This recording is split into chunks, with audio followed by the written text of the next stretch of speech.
The recruiting department inside of HR typically is one of the largest departments.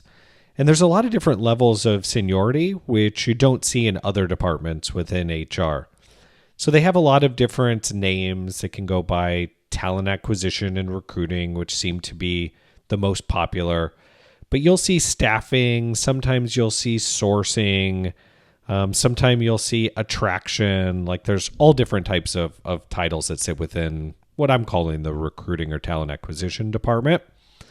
So it's really interesting. Once again, it's one of the larger departments within HR, but a lot of the lower level titles really have kind of no power or budget at all, which isn't the case in other parts of HR. So you take things like recruiting coordinators, recruiting specialists, talent acquisition specialists, even a lot of the managers don't have a lot of power.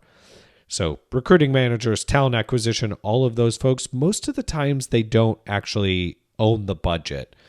Usually there's going to be a VP or director of talent acquisition, and those are the people that are most likely going to be signing off as it kind of on larger, vendors inside of recruiting as it kind of funnels up to the VP of HR or CHRO's budgets.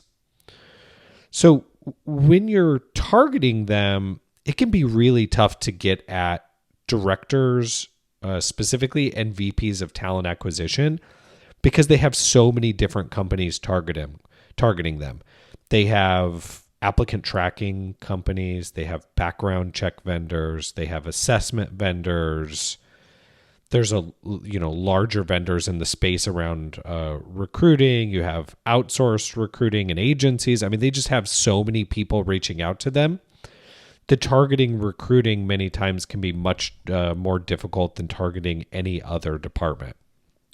One of the nice things about recruiting, though, is when there's a problem in